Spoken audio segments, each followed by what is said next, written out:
Hey guys, welcome back to my channel. It is vlog time, baby. Let's get into it. I'm your girl Miss Ree, and yeah, I'm back with another awesome video. As promised, we have put together a conversation with real people, real talks, real community, real issues, conscious conversations. Without further ado, let's get right into this conversation. And please let me know what you think about it. Let me know your input, and let's see how we can solve some of these issues or just come to a greater understanding together. Ready?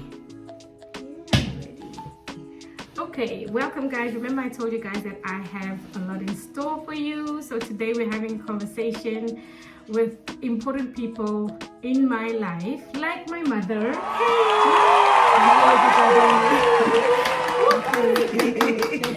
And I have my wonderful sister here, Jacinta, Yes. an incredible woman as well. Yes. And we want to bring just a conversation of real life and discussing things that we have had conversations over to you, so we can have your input about this. Today, Mother and I had a conversation, and we thought this is a perfect time to bring this conversation out in the open to hear what you have to say, what your thoughts are, and if there's any similarities in how do we tackle some of these issues, or how do we navigate ourselves around whether it's past experiences, current experiences, and how do we create a better future for ourselves. So I'm going to hand over to Mom so she can remind us of the question she asked, which I thought was thought-provoking. Mommy? Thank you, Reba. My question in particular was because there's a lack in our community for children to really study specifically in a medical field. And I don't know what really is the reason for our kids not wanting to or having the ability to be inspired to study. It doesn't really matter in what type of field, but as long as they acquire an education in some field, and so that it could just sustain the way of life going forward. But in particular, mine was for doctors, because I feel that we have very little doctors in our community that would be able to assist our community in a way going forward. So ladies, do you perhaps know if... So just to add some context and understanding around stuff like our community and what that actually means is, to be very specific, a lot of our conversations has to do with and always stems from identity and our personal journeys. And so we are from South Africa. South Africa has always been a rainbow nation and completely diverse for many years. Loads of you who already know about South Africa, who is from South Africa, understand that our problems and our struggles are very unique. Specifically because of the diversity, the race, the different cultures that you find in South Africa, and then obviously the political stuff that's happening in our country, that happens in all various different countries. The reason why it's important for us to address some of these issues and to be specific, the issues we want to address is with regards to our colored community. If you don't already know, the term colored for us as South Africans, I think in the UK and in America, it's understood as mixed race. We've never seen ourselves as mixed race, really, but technically, I suppose, internationally, that would be the correct term. Our history, on the other hand, is a conversation for another day as far as the colored community is concerned. But this particular topic around careers and the lack, which Mother's trying to highlight, is, Mom, correct me if I'm wrong, it's more around the fact that within the colored community is a very small percentage of people, men and women Yeah. who have careers in what would be classed as Highly professional, like lawyers, Yeah. doctors, accountants. right, yeah. right, and A corporate world, right, Yeah. yeah. mostly in that direction. Yeah. Jazz, is there anything that you can think of, and share a little bit about your background, and then also specifically like your upbringing and your experiences as far as like. So, growing up, I grew up in Port Elizabeth, South Africa, which was still classed in as a former apartheid kind of area, coloured community, a suburb. And when I was at school, because of the financial, I think, situation of my mum was the only one working. She was a nurse. She was in that profession. She was family planning and pediatric nurse, and she was sustaining myself, my sister, 2 sons, and my dad at the time was in and out of work. So basically, she was the main one, bringing in a wage into the family. And I wanted to study to become a textile designer. But that is a lot of money. I also looked at areas of psychologist, psychiatrist. But when I was looking at the application, my mom said, you won't be able to go because she didn't have the financial resources. Okay. So Yeah, which is always the that's case. a barrier. So we were given the choice of primary school teacher or high school teacher or nurse, because Yes. the government at that time, the Department of Education and Culture, granted you a 3 years bursary, fully paid, and then after you finish your qualification, you didn't have to pay it back. So that was not a strain financially on my mother's kind of financial kind of strain, which she already had. She had a house, children, and my sister is also a primary school teacher. So just to kind of a little bit of context. So even though I was kicking and screaming to become a textile designer or something creative in the sewing or the creative industry, design and technology, fashion, I knew I wasn't going to do it, be able to do it, because my mom didn't just have the wages unless I get a fully paid scholarship. I looked at becoming maybe in that field as a qualified kind of like esteemed kind of part of the colored community, somebody my mom would be proud of, would be then the psychologist or educational psychologist. That would be the highest that I was thinking of I could do after I finished my teaching, which I'm supposed have done now in a roundabout way, because now I've done therapy and counseling. But that wasn't my original route. My original route, and it was the financial constraints. And what era was that? What year are we talking? We're talking, I finished high school 1998. So 1990 to 1994 for the teaching qualification. And I did junior primary, that is from 0 to 9. So that's primary predominantly. I don't want to go completely off the topic, but I just want to touch ever so slightly on this one point, because I think it matters. And then I want to go to you, Mommy, about like your area. Okay. So in that period, what was diversity like for you? What was like the whole apartheid era? What was that like for you, and how did it affect that period of your life? That period, predominantly my interactions, predominantly my family, my cousins, which is from colored community. Colored could be mixed, intermingled. My cousins, we had, some of us look like white people with straight hair. Some had curly hair, some had kinky hair, some had coarse hair with light skin, dark hair. Some had dark skin with brown eyes, dark skin with green eyes, blue eyes. My dad's family predominantly were more light skinned, and now, from what I've heard from the family now, family's origins were English and Scottish. I didn't know that side of my dad's family, but most of them were light skinned. So my auntie had, we called her Cat, because she had really greeny blue eyes, very fair skin, and most of my other cousins from my dad's side were light skinned. Mom was a bit more diverse. One auntie looked really like Indian, one had Chinese features, other one had was all intermixed. I suppose looked like Brazilians. When I looked at pictures of what colored people look like, they Yeah. looked like Brazilians. Yeah. We didn't have much interactions with people from the African community. Those students in my second year was intermixed with people from the African or so-called black, like we call them, Yeah. were starting to integrate because that's the time when things were starting to change. But predominantly we didn't have interactions with white people per se. And that means, what you mean by that is we went to colored schools? Yes, or- colored Okay. township in a colored community. If you had money, then you would go to a private school, which predominantly would be a Catholic school in the city center, which they would have exposure with white kids. So one of my cousins went to St. Dominic's Primary, which was Catholic school, private, and they had Right. white kids. But predominantly in my school was predominantly coloreds.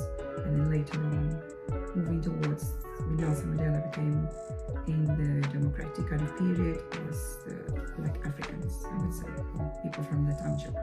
you That would would say, now come in come integrate. integrate into the college per se, not Yeah. the school as much. I Yeah, think yeah. that time after that was my niece's generation. Yes, So which you're was my predominantly- generation. Yeah, your generation. Predominantly the people looked like me and with all different shades of Yeah. light. dark, That's light. very Yeah. interesting. It's very, very Yeah. interesting because I don't have a memory of being with people from my own community in school. None of my schools. Yeah, that was That interesting was because I my remember you saying you predominantly the people were black descent or Well, Muslim in primary school, Muslim, Muslim. Indian, Hindu, because I went to a Muslim school, because it was the only English. And then high school was a very funny one because I entered into a white school, and halfway through it was predominantly a black school. That's interesting. So you had the both sides. And of, I was suppose post consistently- apartheid. And I was consistently the minority. There was always just 2 or 3 colored people in my school. You know? Yeah, that makes a difference because we were always like the same, I suppose.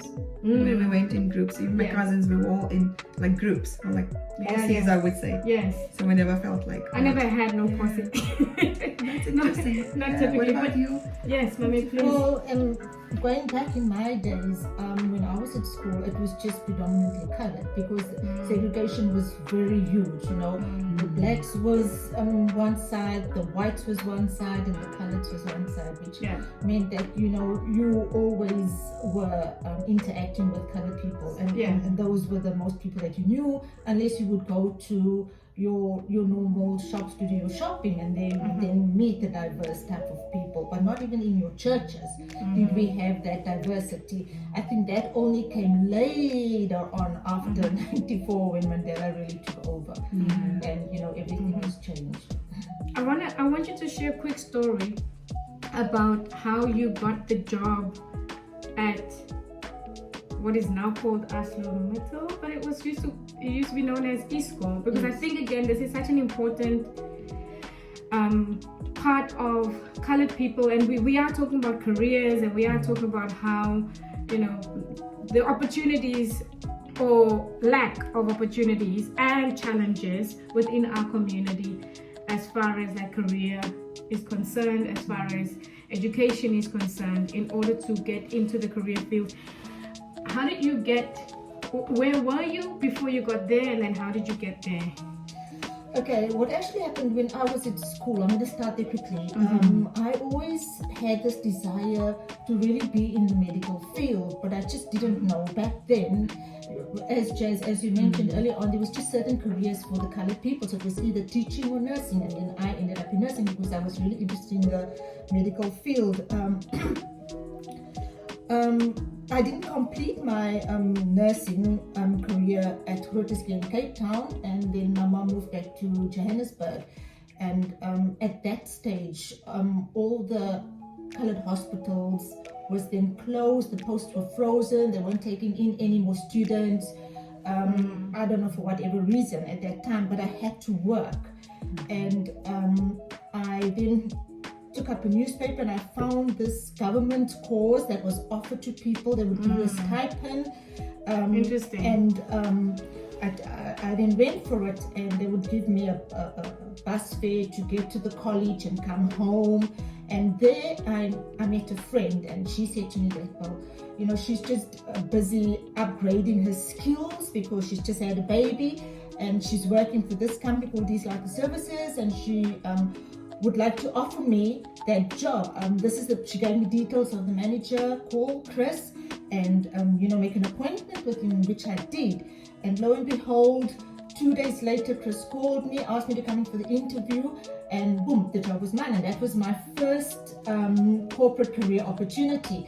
I worked with These Life Services for 5 years. After that, they decided to change partners, and things didn't work out well. And in the time, so divinely God had intervened.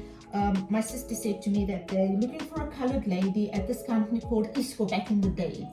And Well, that's interesting. yeah, What does ISCO stand for? That it's the greatest, the biggest international steel company at that time, At yeah. that time, Yeah. it's, yeah, Still yeah, is, still kind of? is, Still still is, is, yeah. still is. Yeah. And the name has just changed to AMSA now, ArcelorMittal. I'll let you continue now, but what I find so interesting about that particular point right there is that, and to just put some, emphasis on the fact that you said it was so divinely, it was such a divine time for you. Like God just opened up a way because you were going through something where you had not, you had no work at that time. And so divinely, but look at how what does that even mean? Because it was specific. This divine opportunity was specific to it's a huge company that wanted colored people. It didn't say it was a huge company that wanted women. You know what I'm saying? No, So specific, Yeah. specifying colored. I just thought I'd highlight that. Okay, I then contacted the person, and I was then given the interview date. Went for the interview, and as I walked in, which was such a blessing in disguise, as I walked in the door, the manager looked at me and he said to me, "This is the person I want." And he called one of the peers and he said, "Honey, bring me 2 teas, please." And he didn't interview me, but we had a lovely conversation. He said to me, "When can you start?" And I said to him, "Okay, fine, can we do it at the end of the month? I just have to finish off where I am, and let's do it a proper way." And that's where my whole career of 30 years started, which I just ended 2 years ago. Wow, that's amazing. Absolutely. Look at even the interview process. Somebody just liked you. Okay, that's it. It's like a conversation or even like an interview. And those days I remember as well.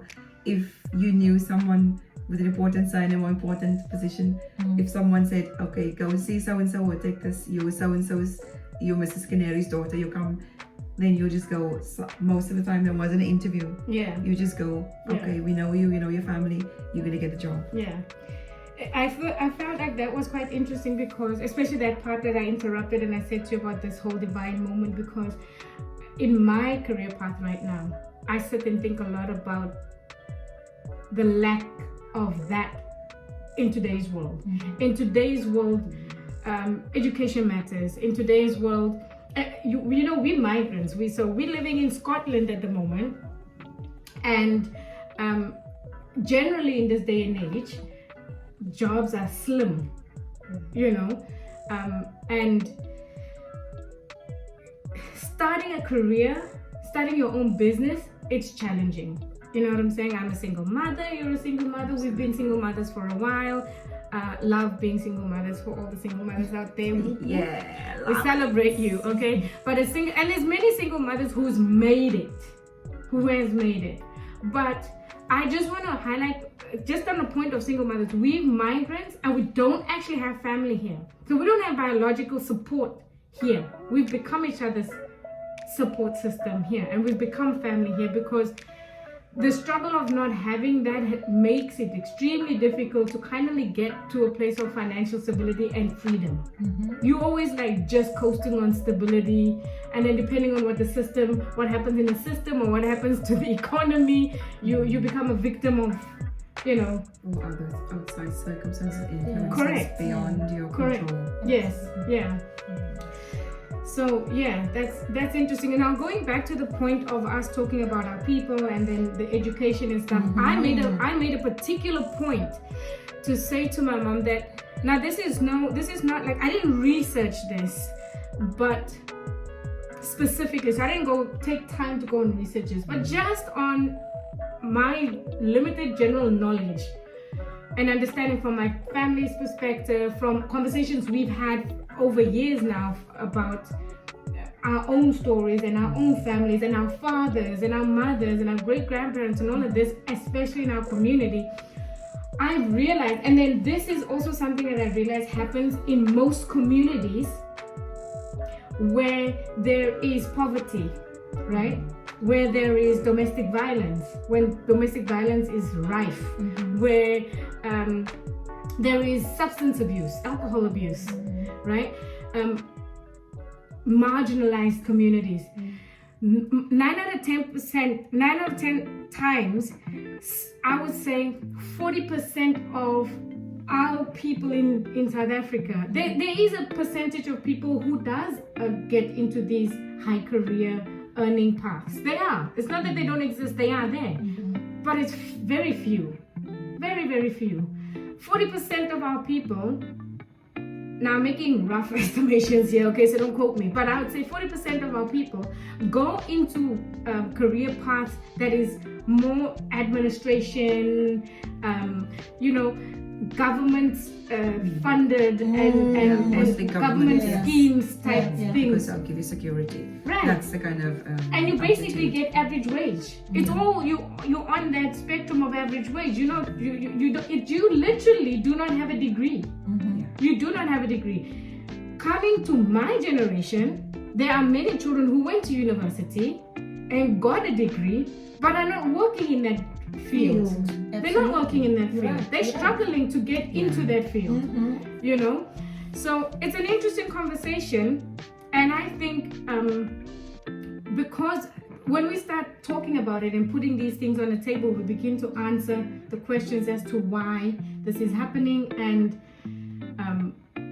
what we can do to change it up, and is there a solution right now? Because I think maybe you thought about it during your time, I think you thought about it in your time, and I thought in my time, but your solutions at your time might not fit today's generation. Absolutely. If I can just maybe wrap it up, maybe just put it out there for the business people, if they wouldn't mind adopting a student from a school and just maybe paying for the education in whichever way they would pursue their studies, and just assist these children from impoverished backgrounds.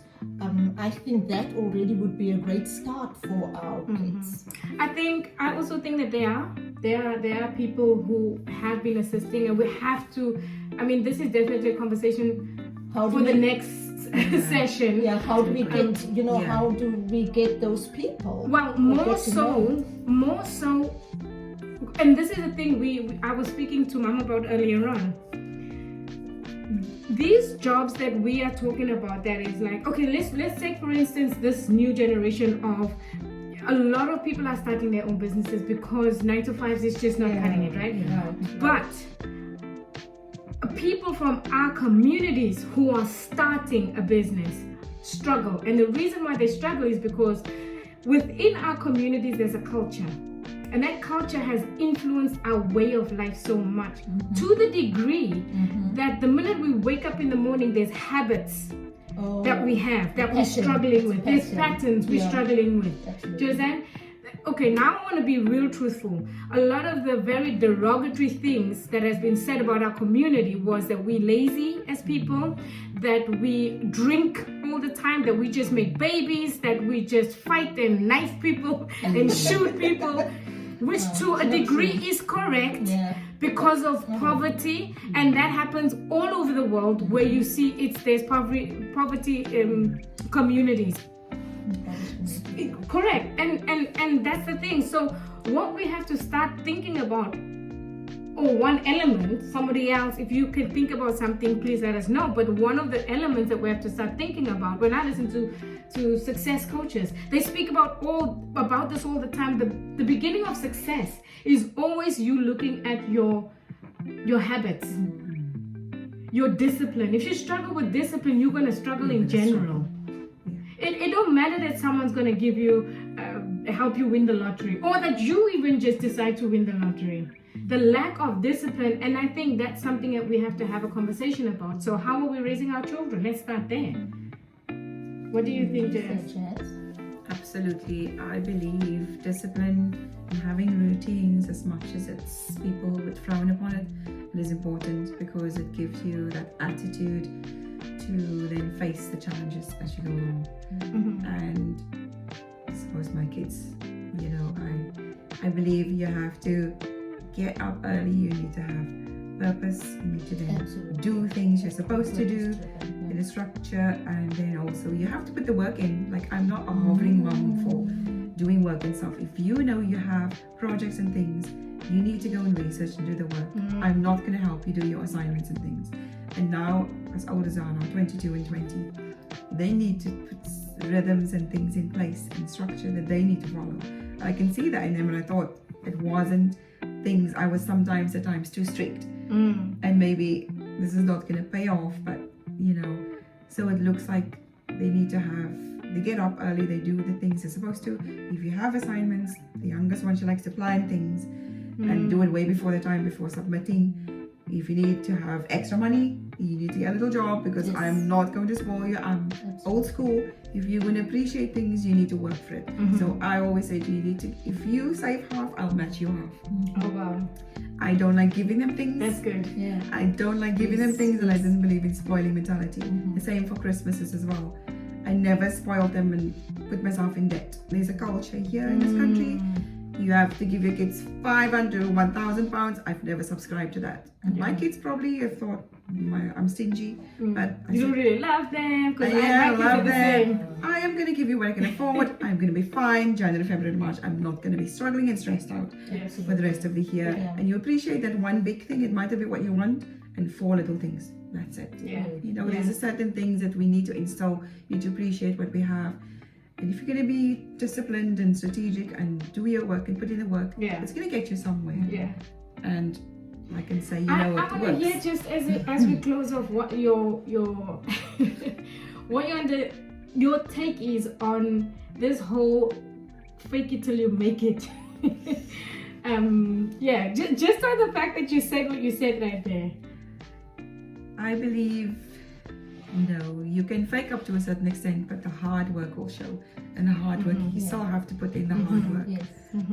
I can fake it till I make it, dress up in all my suits and have all the bling and all the rest. All the bling is not going to get you there. It's hard work. Yeah. Show up, be respectful. I always tell my kids, say please, say thank you, be on time. If you've done something wrong, admit it, even if it get you in trouble. Because those old-fashioned values, I'm sorry kids, are dying out. And I don't know. Absolutely. It's I up to agree, you. I agree with you. I agree with you, Chase. Absolutely. Yeah. They tease me, old school, old-fashioned works actually, because you're principled. That's the thing. The thing is, it's not about whether you can call it old school. It doesn't matter what you want to put a name on it or how you want to term it or not term it. It's a universal principle, and it doesn't matter. Gravity is gonna come down. You can and tell gravity, you're so old school. You know, you can tell my titties is old school, and yours is probably not old school. But trust and believe. It's all gonna come down. As the tick is talking, gravity is taking And I hold. don't know how you feel, and you also feel Antifali. There's packaging, and you have to look nice and you look present and look smart, but also there's over packaging. Yes. Which you are distracting and highlighting, and actually That's the true. ones that you're over packaging. If you don't have the skills, you don't have the skills. It is what it is. And if you look plain and simple, you can do the job. Do the job. Thank you. That's it. Thank you. That's exactly what we sent you. Can you remember? Yes. Mommy brought that point up. Yeah. She brought that point up. Which back in the day would have been something that, and this is what I was talking about when I mentioned earlier on when I was saying that I don't feel that it exists today. So I just applied for a position at my job recently, and one of the thoughts I had in my mind was, okay, will they see my potential, or are they just gonna judge me on my skin color, on the fact that I'm a migrant, my age, and my CV? Yeah. Are they going to see potential? What do they want these days? What does leaders want? As far as leadership is concerned, That's a whole other conversation, because the leaders we boy. have are not leaders we want to emulate at all. no, yeah. So on that note, there's still a lot to unpack. Thank you so much for allowing us to share this with you. Let us know what your insight is. We are literally calling out to a lot of our colored brothers and sisters out there who have gone through the same thing. You don't have to be from South Africa, but you might come from a similar circumstances and you understand. Let us know in the comment section what you think, and let's see what solutions we can find to some of these problems. Yes. And we'll see you guys in our next video. Take care, everybody. Thank you. Bless you. Bye.